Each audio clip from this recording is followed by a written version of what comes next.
Welcome to this inaugural Healthy Futures lecture.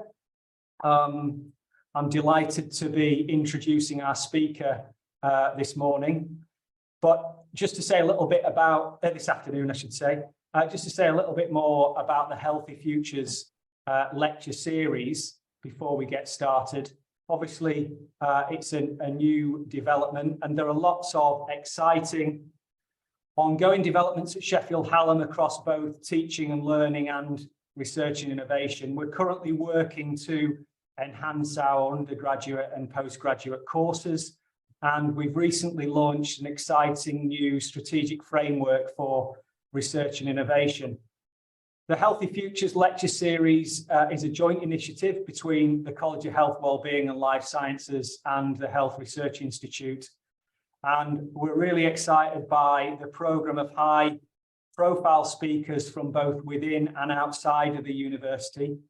And we hope the lectures will inspire colleagues to think about innovations for the curricula and also spark ideas and connections for research and innovation activity.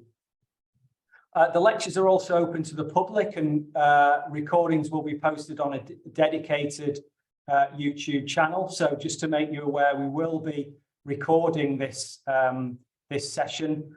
We'll record the presentation aspect and then stop the video when it comes to the question elements, as is standard with online presentations.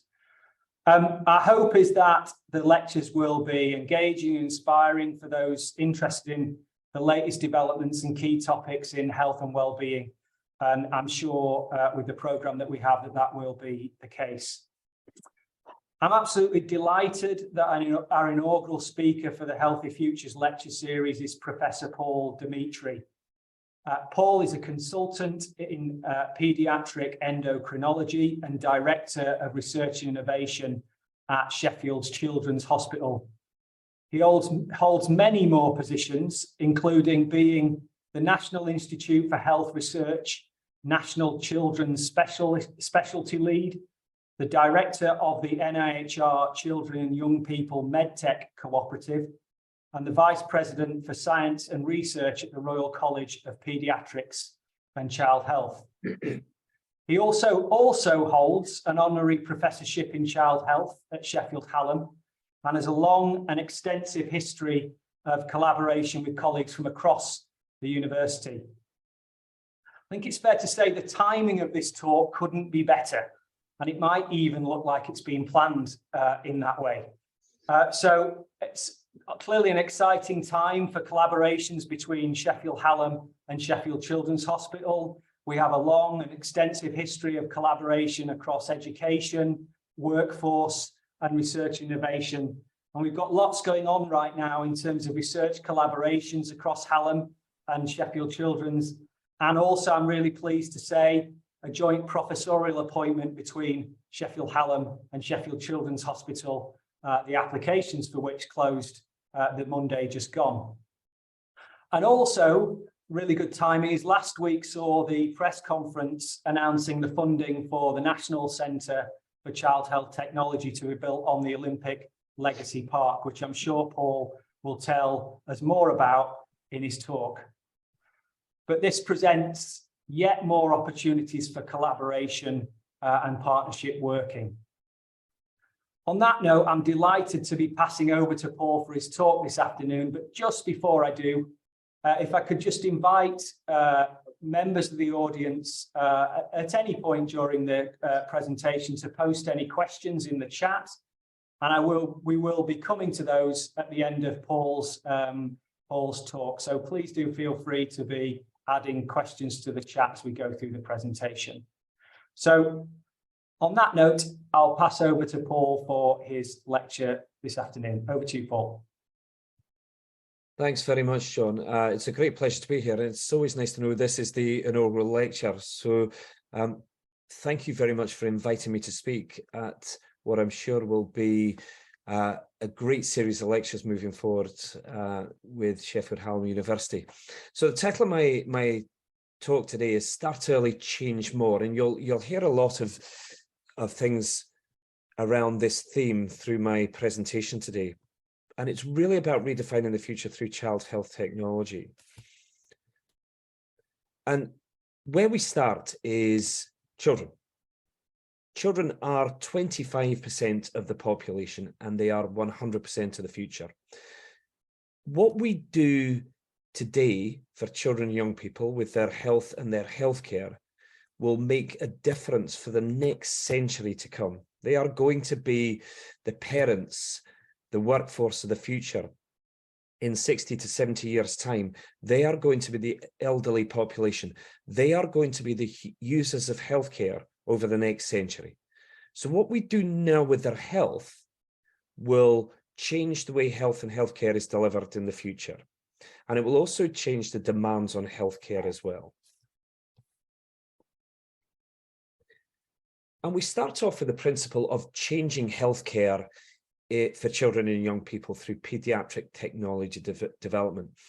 And it's got its challenges, but it's got its opportunities as well. So one of the greatest challenges, I think, is the fact that children are, it's a moving situation. So starting from preterm babies and babies right the way through to teenagers, they're pretty much grown adults by that time. So you've got this versatility challenge within there of growth and development. And that's changing anatomy, that's changing physiology, and it's changing psychosocial development. So it's about designing technology that works for the right population at the right time, knowing that for some children with long-term conditions, that they will have this right the way through their lifetime. And so the technology has to be designed in a way that changes with those with the changes that happen within the child and within the family. When we talk about child health technology, children are not a specialty, they're a population of people. And so we need to think of them in the context of health and disease across multiple different domains, not just saying, well, this is cardiology or endocrinology or gastroenterology as we talk about health specialties. This is a population of people. And there are a population of people also that have a greater proportion of rare diseases. About 75% of rare diseases happen within childhood, and actually certainly many of those will die under the age of 5 years of age. So we need to think about the technology that supports quality of life as well as quantity of life, knowing that we need to deal with some of these problems where these children do need to live longer. One of the misconceptions from a commercial perspective is that pediatrics is not perceived as a commercially viable specialty. That is absolutely wrong. I go back to that slide before. Children are 25% of the population, and we must stop thinking about children or child health as a disease state, but also about a healthy state as well. Going back to that statement, if we keep our population healthy from as young an age as possible, they will be healthy for well into their future, well into their elderly life. We also need to think about scalability. So what I'm going to talk about is a lot of work that we're doing in Sheffield, but we need to make sure that we scale up, that what we do in Sheffield, that what we do in the collaborations that we develop is that we spread what we do nationally and internationally.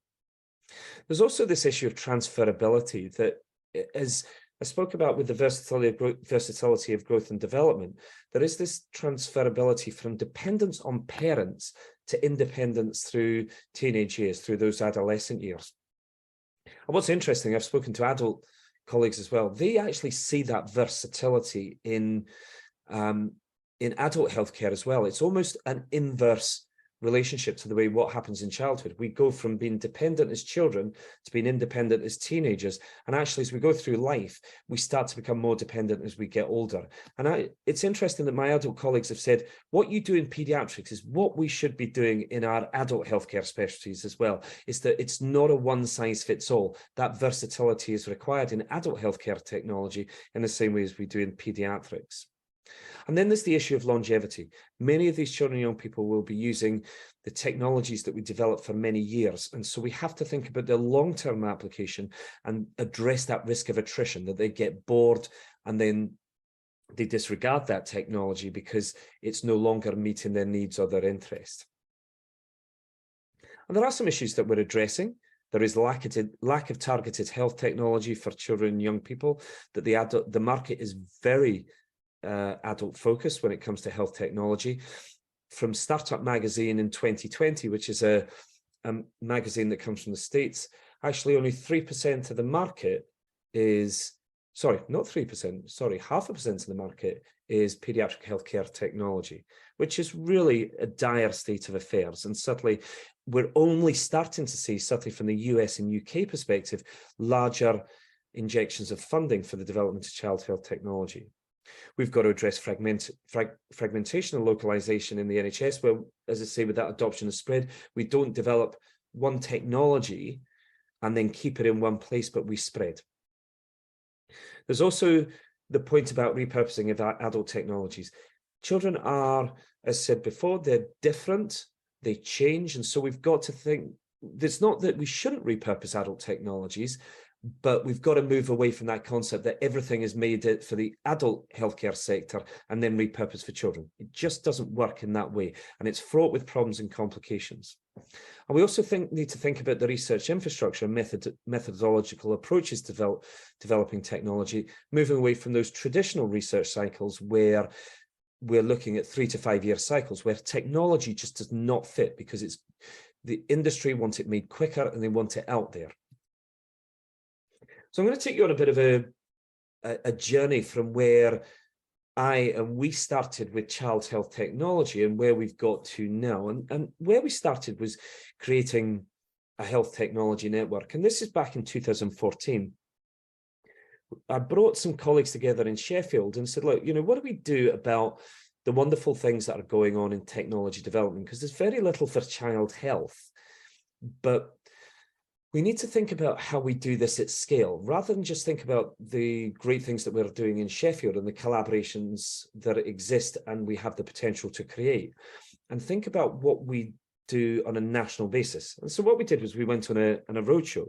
We spoke with colleagues from other children's hospitals and said, well, what are you guys doing and do you want to work together? And there was certainly a feeling that I was pushing against an open door, that people wanted to work together in the child health community to develop technology that advanced the healthcare of children and young people. And we formed the TICH network, Technology Innovation Transforming Child Health. And this rapidly became a national network that was dedicated to transforming child health through technology and innovation.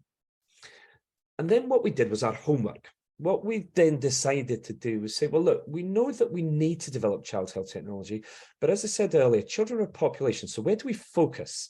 And so we ran a series of workshops across multiple stakeholder communities, whether they were in funding, engineering, games developing, health, design. We brought lots of people together. And of course, you can see from the picture here, we brought children and young people in as well. And we had some delightful work with children and young people working out what their unmet needs are. And it will not come as a surprise to you. What the unmet needs are of children and young people are quite different to what we want as healthcare professionals. You might see one of your colleagues there in the background. There's Joe Langley in the background from Lab for Living in that picture as well. And so we defined where the unmet needs were, and then we went to funders and said, look, we know now where the unmet needs are, what we should prioritize. And actually, we're working as a national network, so we have the ability to tap into multiple stakeholders to create collaborations around these unmet needs. We worked with NIHR, and we got some funding through what existed at the time, the health technology cooperatives. And then the biggest tranche of funding that we tapped into was through SBRI Healthcare. This was an NHS England program that was set up and still exists now through Innovate UK. And we focused on 2 of the priority areas, self-care and independence for children in long-term conditions. And those were subcategorized into remote monitoring and self-care. And I won't talk about this in great detail because it was a really successful call. But suffice to say, we leveraged from this call £4.2 million worth of funding for child health technology. And in fact, over 3 years with the TICH network, with the funders we'd worked with, we had leveraged over £6 million of funding, specifically for focus on child health technology, some of which came to South Yorkshire and Sheffield, some of which went elsewhere. And what we also realised over the subsequent few years is we were becoming very busy, and there was a great demand for the work that we were doing. People were getting interested in child health technology.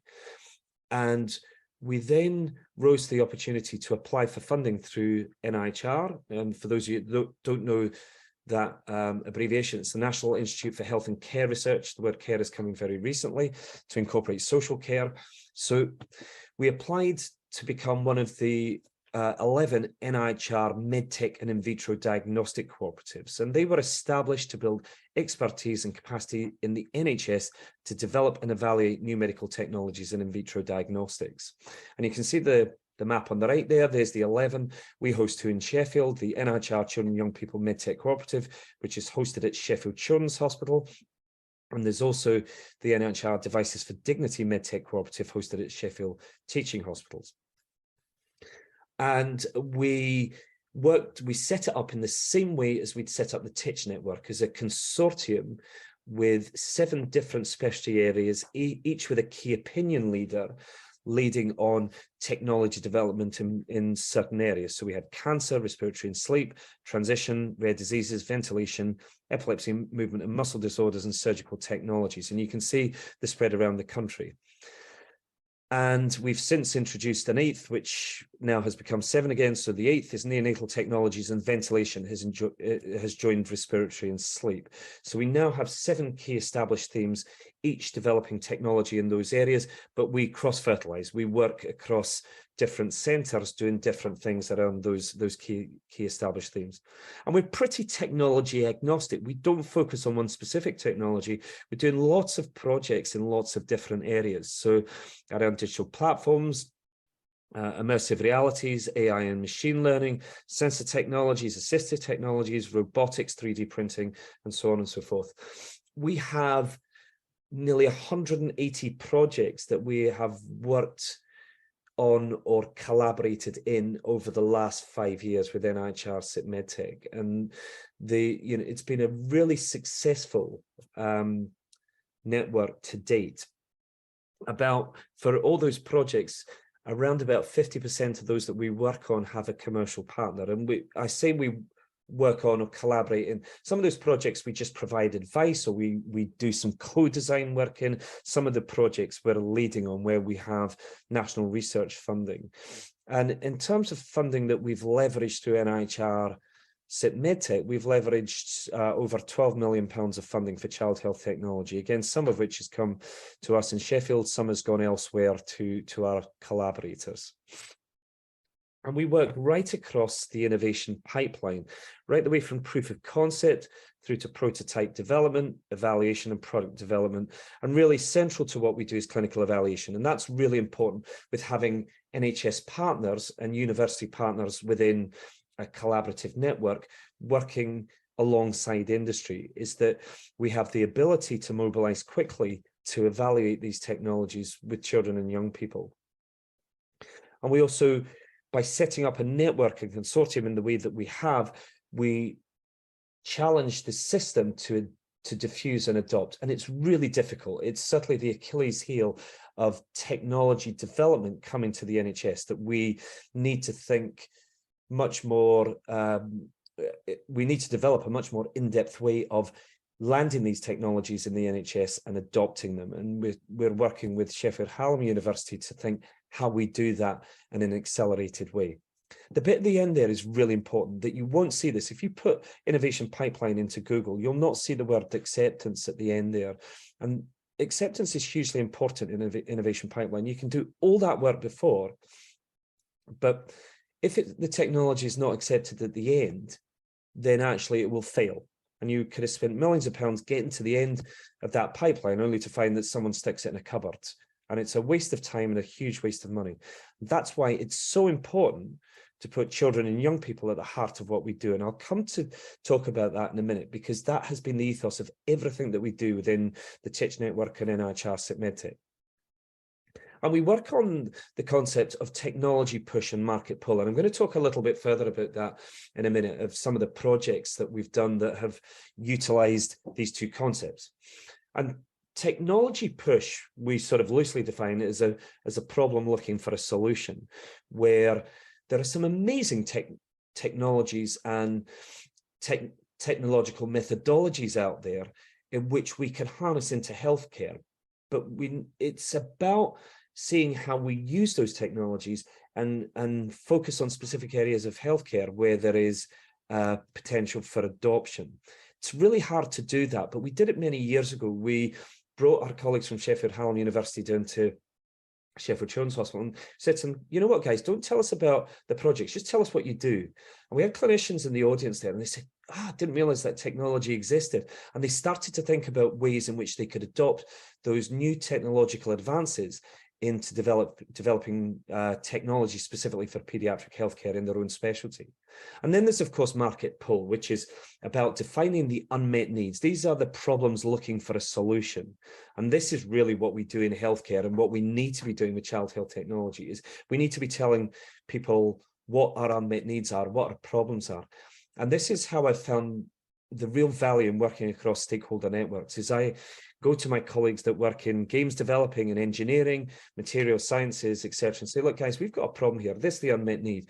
And the reception is fantastic, because usually I get, yeah, we can sort that problem out, we can deliver on that. So, you know, that's the real true spirit of collaboration, is working with our colleagues across different sectors, different specialties, and different professional groups to really harness the capability that can develop child health technology.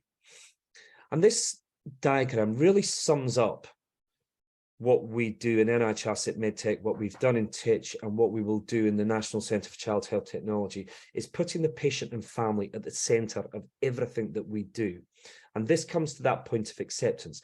If you work with children and their families early in that innovation pipeline, the chance of success, of a chance of a technology being successful, is much, much greater.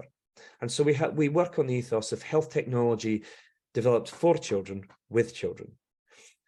And academia, industry, and healthcare essentially work in a wheel around the patient and the family in a way that they collaborate, each understanding through a transparent process what their currency is. And by currency, I mean, what is it that we strive for in each of these groups? What does industry want? What does academia want? Is it about papers? Is it about funding? Is it about commercialization? What is it that healthcare wants? Is it about kudos? Is it about getting a technology into the trust? But each of us understanding what we need, trying to reach a common ground, but putting the patient and family at the heart of what we do. And as an aside, what we've been doing over the last few years in NIHRC at MedTech is spreading the word. We launched the UK's first Child Health Technology Conference in 2021. We had 238 delegates from 19 countries. And this was the UK's first Child Health Technology Conference. And it was a real success. And we had CHT 2022 last year. I think we had speakers from 14 different countries, really with working on our mission, which was to create a global child health technology community. And we're hosting CHT 2023 on the 8th and 9th of November this year. So I'd really encourage you to come to it. It's a fantastic conference. We do it virtually. You can see in the bottom right there, I'm sitting there in a virtual studio, and it's a fantastic conference where we bring the child health technology community together to really focus on some of the latest advances in the field. So here's the fun bit now, which is to tell you about some of the stuff we've been doing. And clearly, with so many different projects going on, it'd be hard to tell you about everything, but I've just picked out a few of my favorite, a few of the things that we've been doing. So here's an example of market pull. So a problem. The problem was that children that have non-invasive ventilation, these are children that require ventilation at night to keep their lungs open. The original masks were made from adult masks, and this is a perfect example of why we shouldn't repurpose. Because if you think about a baby's face isn't the same as an adult face. It's round. You know, if you have kids, go back and look at the shape of their face. A baby's face is round. And so if you make an adult mask smaller, you've got essentially an oval shaped mask trying to fit onto a round face, which doesn't work. And what then happens is when you put a mask onto a face that it doesn't fit, the machine alarms. And so Heather Elphick and colleagues from Sheffield Hallam University started to work around this problem of, well, what is the problem for parents and patients? Well, the problem for parents and siblings of these patients was that these machines were alarming every night. So these children and families, and the siblings were exhausted. They couldn't work properly, they couldn't go to school properly because they were just too tired, because these machines were going off all the time. So they tried to sort out the problem, which was to tighten the mask really tight, and that creates a great seal. But then it creates a second problem, which is you create facial deformities. And you can see the injuries there on the left-hand side to this young man.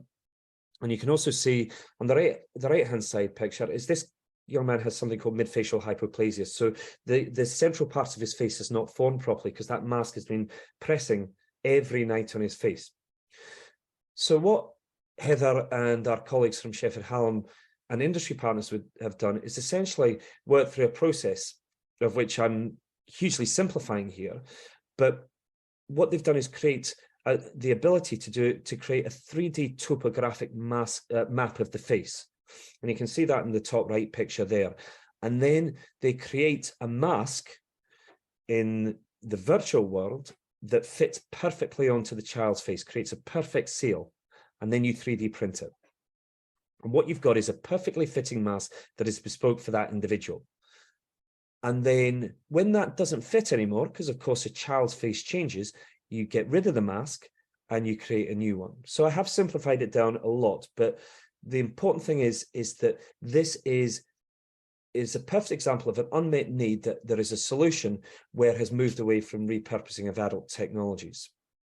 This is something we're doing in collaboration with a group called the Children's Hospital Alliance, which is multiple children's hospitals working in collaboration.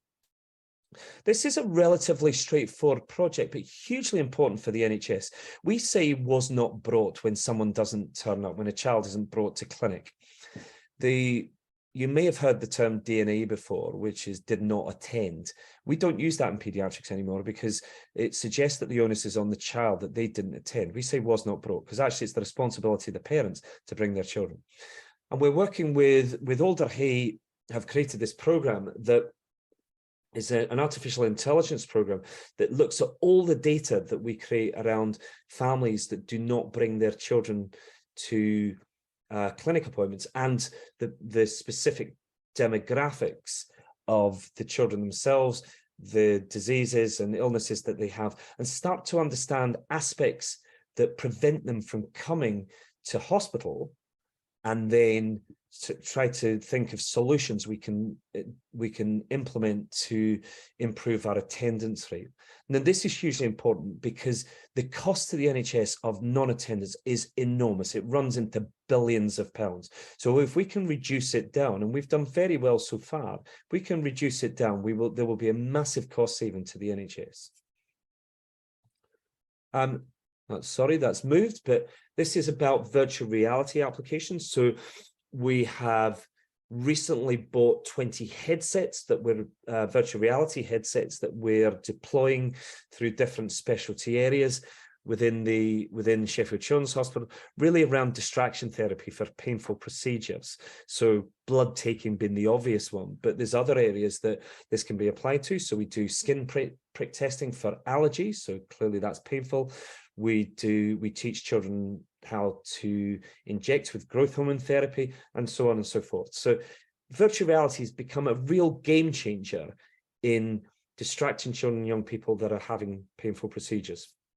Now, the next video I'm going to show you, which is about a minute long or so, is some work that's been led by Ivan Phelan and his team. So again, this is collaboration between Sheffield Children's Hospital and Sheffield Hallam around virtual reality upper limb rehabilitation. So I'm going to show you this video first. Hopefully you'll hear the sound. Please shout if you can't hear the sound.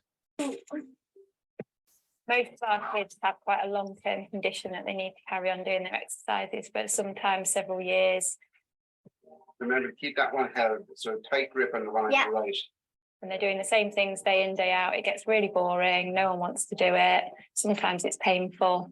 It's just not really fun. They want to be out playing and doing things with their friends. It's kind of a bit more playing than exercising, even though you are still doing your exercises. Like, it's fun as well. Oh, gosh, that's fun. Do you need a break or anything like that? Is your arm tired or? No, it's fine. She didn't find it easy, whereas before she would have given things up very easily, but she wanted to keep going. She wanted to pop another balloon. Yes, got it. She wanted to reach that next thing, but she's just been an absolute trooper. She just has a smile on her face every day, so it kind of encourages me to be positive. There we go. We've had kids come in that can only get their arms up to here, and then they come in straight away and they're picking the arrows up and getting full range of movement and not even noticing. And then when we interview them after, they said that they didn't even notice any pain. So it's been a big shock to me how well actually it has worked to do what we needed it to do. So this is game-changing technology. The physiotherapy is the same. I mean, it's not the same in terms of it's in a virtual reality environment, but actually it's what Ivan and his team have done is work with the physiotherapists and occupational therapists to understand the movements that are required within a game environment and then emulated those within the game. And as Debbie, our physiotherapist, has said, that children are saying they're not in pain anymore. Whereas before, when the physiotherapists were working with them, was saying, wow, the kids weren't doing it because they said, look, it's too painful, or they were getting bored with it. They wouldn't do their exercises at home. The advantage now with the virtual reality headsets is that they can now take those headsets home because you can install the game within the headsets as well. So we've done some work around home therapy with virtual reality. And I'm going to show you this, not this one, next one. This is what they're actually seeing. And Ivan's worked hard to iterate on this game. So you can see, now imagine some of the movements these kids are doing. So they're firing a bow and arrow, they're pulling their arm back, so they're stretching back to fire the arrow, they're pulling the arrow from the quiver. This was a movement for finger injuries. What the physiotherapists used to say was, move your hands like a tiger. Well, teenagers get pretty bored of moving their hands like a tiger after a while. So Ivan used the game to get the children moving their fingers by clenching their fists within the game itself.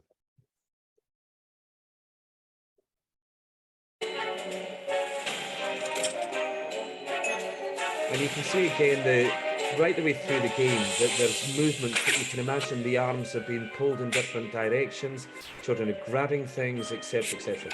So I'll just move on from that. So it's great in so much as that what we've done is we've created a new problem, which we can't get the kids off the game now. As before, we couldn't get them to do their exercises. Now we're struggling to get them off the game because they love it so much.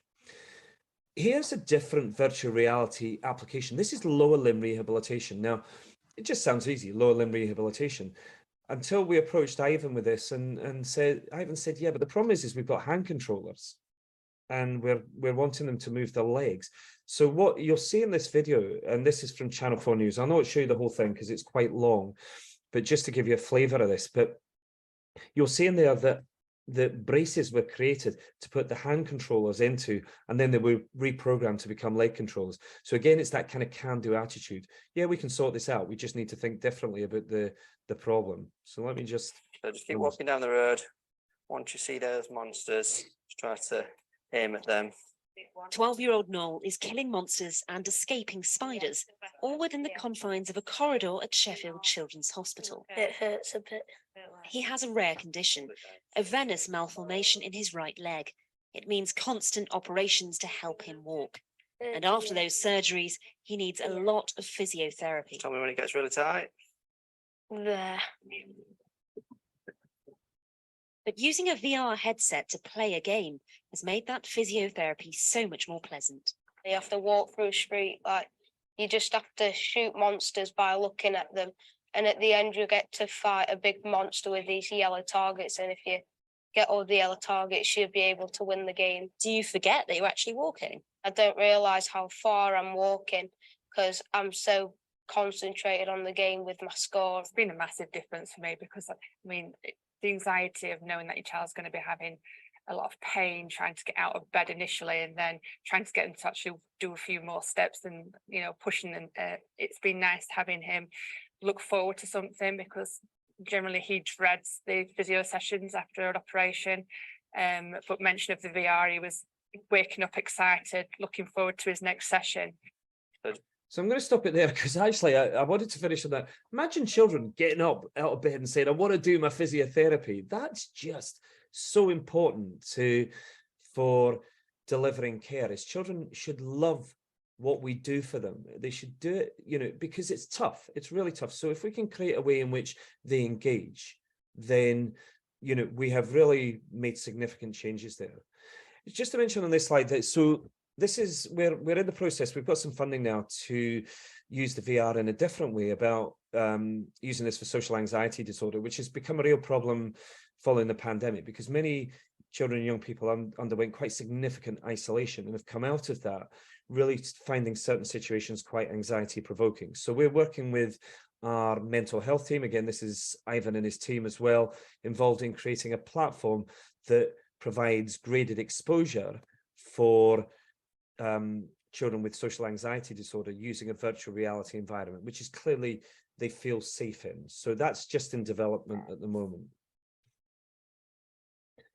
And we've recently created an immersive space within our cancer ward for children and young people to use. I won't press that YouTube link in the middle because my Zoom link is, so if I come out, I might never get back in again. So I'll not press that to show you what that is. But essentially, you can go online and look at the new immersive spaces.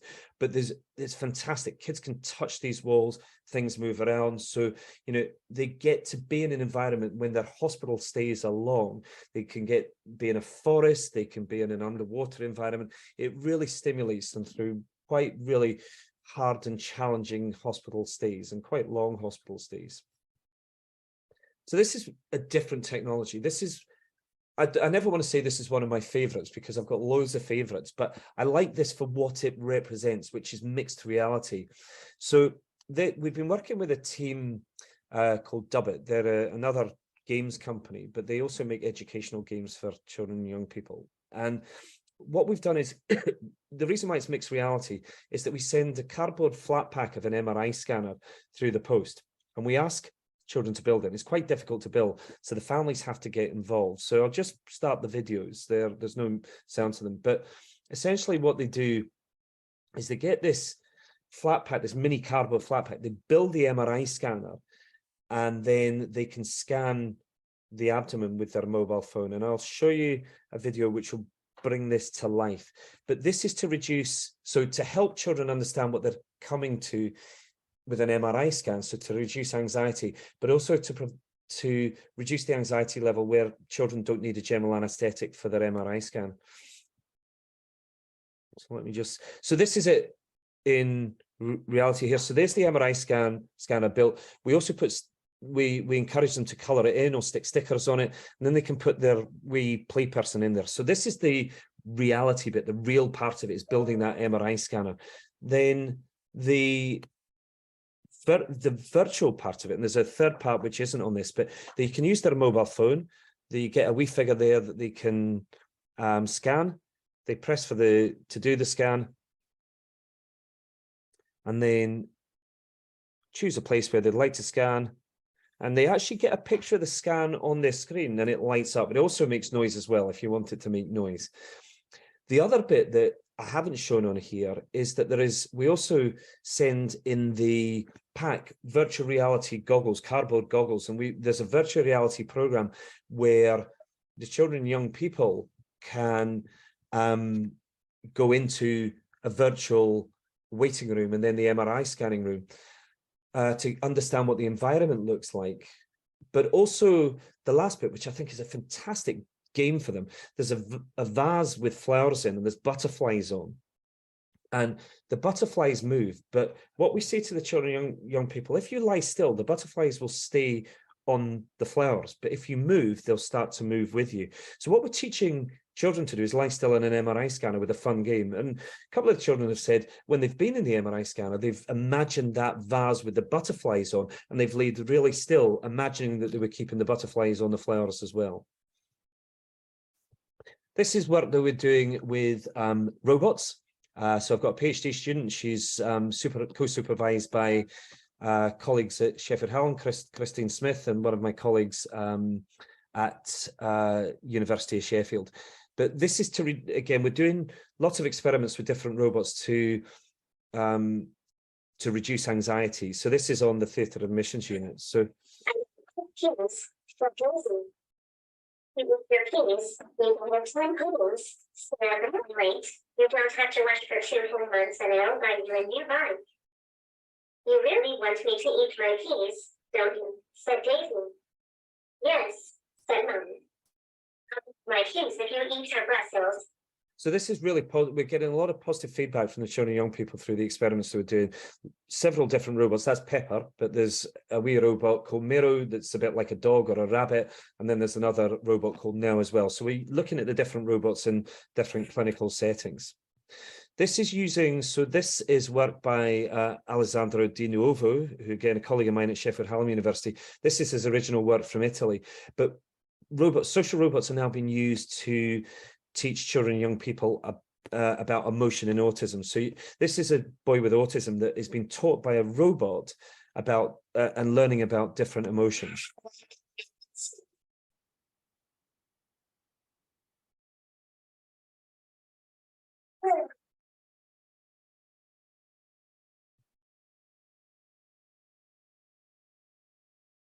Permettimi di farti un indizio. Potrebbe essere rabbia, paura o tristezza. Allora, hai indovinato di che emozione si tratta? Paura! Paura. Guarda. So what we think is happening with the robots, because children on the autistic spectrum are responding really well to these robots, and we think it's because there is a reduced complexity in the facial expression of robots and the reduced complexity of interaction, which is helping that educational process about learning about emotion. And there's some fantastic stories that comes from Alessandro's work, and he's continued this work with our colleagues at Sheffield Children's Hospital in Sheffield. This is a different technology that we've used. We've supported the evaluation of this. This is a platform called TytoCare. So this is a platform where you can use a tongue depressor, something to look at in the ears, something to look at in the throat, listen to the chest. And this can be, all the data can be transmitted to an electronic patient record, but it's meant that we can evaluate some patients at home and do clinic appointments at home with an added examination of listening to the chest, looking at the throat, looking in the ears, etc. So what this is becoming is a new means of delivering healthcare in a different way. This is remote healthcare by using a package where parents can learn to do the examination while we can do this. We can tap in remotely and get some of the information from them in a home setting. And this is particularly important for families that have to travel long distances. Colleagues at Alder Hey are using 3D printing. So surgeons are now so these models, so the 3D printed models are coming from MRI scans. MRI scan is taken.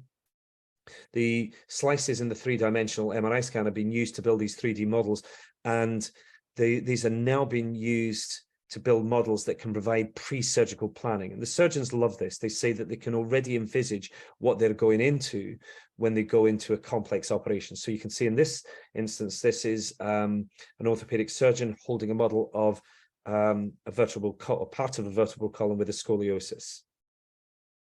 This is telemedicine in action. Again, my colleagues from Alder Hey, but just to give you an idea, this was used in the pandemic, but we're working across Yorkshire and Humber and Northwest Coast to think about how we can use the same platform in different healthcare settings. So this is at Liverpool Women's and Children's Hospital, and that's Ian Hennessy. He's one of my colleagues at Alder Hey. And he's speaking to the parents. And the resolution is so high that you can see now the camera is tuning into the baby there that's just had an operation. Ian Hennessy is a pediatric surgeon. So he's looking at the baby's abdomen, and you'll notice in a minute that he'll be looking at the observations in the baby in the right. And then the camera will go in. This is really high resolution to be able to examine a child at a distance. So you can see there on the right-hand side now, the baby's abdomen. It's very good, actually. So looking at. So you can see healthcare is now transforming in a way that we can take specialist services and provide care remotely, as long as we can have families and other healthcare professionals in different clinical settings. One of the other things that we're developing, and again, this is a collaboration across multiple different groups, again, including Sheffield Hallam University, colleagues from a company called DigiBeat, and other colleagues in Sheffield Children's Hospital in different groups, is to create a chatbot that supports children and young people that are going through transition. In other words, they're moving from pediatric to adult healthcare. And this is a precipice for lots of young people. They've had their care right the way through pediatric services, and they're expected to maneuver adult healthcare services that are really quite complex. And what we are developing is a chatbot that supports them with their needs. And those needs are not necessarily to do with their disease. It can be about how to navigate employment with a long-term condition, about sexual health, about how to pick up a prescription, how to interact with their GP, which they may never have done before because they've always been seen by pediatric services. And we wanted to do it in a way that was relevant to children and young people, and also that provided them with the means of accessing snappy bits of information in the way social media does now. And this has been developed by children and young people. All the work that's been done has been with focus groups with children and young people to develop the narrative that sits within the chatbot, so it's developmentally appropriate and meets their needs. So I'm just going to round off now, just to tell you about the next step. And John alluded to this in his introduction. We have just received funding to build the National Centre for Child Health Technology in Sheffield. This is game-changing. My colleagues in industry, so this has not come from me because I'm always really careful about making sweeping statements, that my colleagues in industry have said this is a global first. There is no centre that has been developed so far on the planet that is like this. The first thing to say, it's not a hospital, it is a Centre for Child Health Technology. It's about bringing industry, healthcare, academics, and again, importantly, children and their families to develop technology for children's health and healthcare. And it's massive. It's nearly 40,000 square meters of space to do this, which, as I say, there's no other centre like this that's been developed so far. And we are moving into new paradigms, new beginnings. We're investing. I go back to some of the stuff I said right at the beginning of my presentation. We're investing in wellness and early, and we're doing it early to invest in the future. It's about quality of life, not simply quantity. We're working in the centre, or we'll be working in the centre to support prevention and tackle health inequalities. And we need to think about what we do provides an integrated and more personalised healthcare, that it's not one size fits all, but we really personalise healthcare for individuals in the future. And what we do is we shift the dynamic from a hospital-centric approach to a self-care and real-time monitoring approach, where patients and their families can receive healthcare in a place where they want to receive it, which is primarily at home. They don't want to be in a hospital. And we need the ambition. This has not come from me. This was a quote from one of my colleagues. We need the ambition of creating the smallest hospital in the world, where actually hospitals become smaller and healthcare is in the community. And we do that through a multi-sector, multi-professional approach. We work across different academic disciplines, different commercial disciplines, different areas in healthcare to be able to do this. I'll talk very quickly about this because I want to leave time for questions, but there's lots of different areas within the centre. There's an area for design to support living and growing, immersive technologies and robotics centre, a centre where we support technologies to drive healthy living and prevention. We've got a focus on pre and rehabilitation in the Advanced Paediatric Rehabilitation Centre. We've got a creativity and manufacturing zone. That's 250 square meters of space to develop technology in lots of different ways.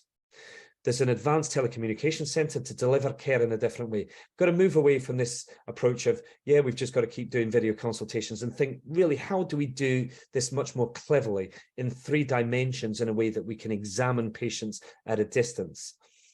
We've got a paediatric technology assessment zone, which is a test bed. That's hugely important. Testing technology in a hospital is difficult. So if we create a new environment that looks like a hospital, looks like a patient home, we can work with industry, academics, and across healthcare to test these technologies.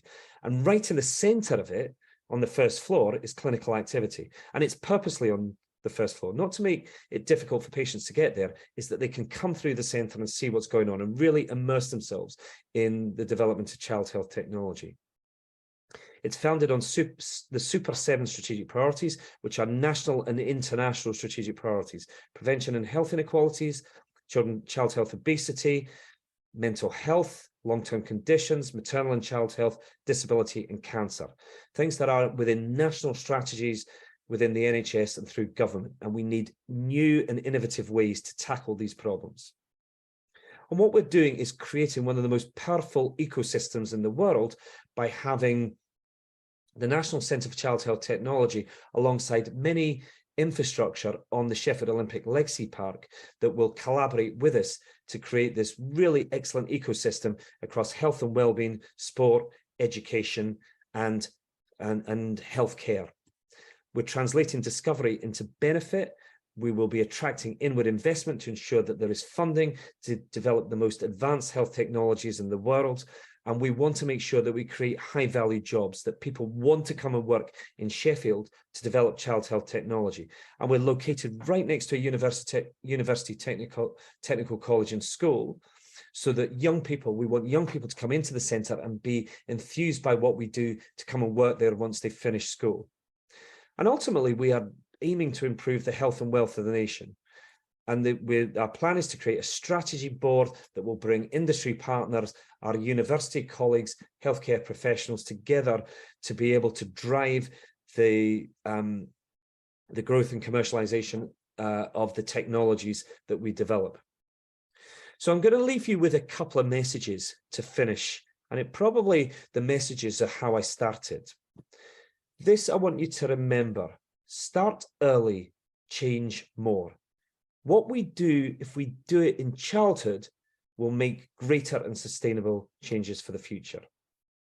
And I'm going to show you a video to finish. And it's a video of one of the technologies that we have been developing alongside a company called Sight Plus. This is a technology that started as a phone and a headset and has been developed into something that has been game-changing for children that are visually impaired, severely visually impaired. They can't see books, they can't see the television. It's difficult to interact with their friends because they can't see, but they have a tiny, tiny bit of sight.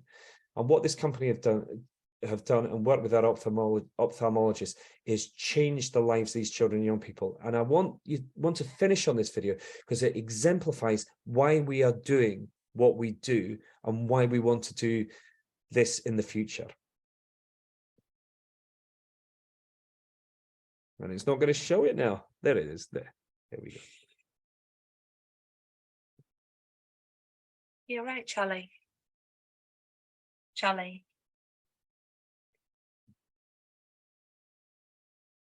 Charlie. What's wrong? It works. Are you all right? Yeah. Are you just really pleased?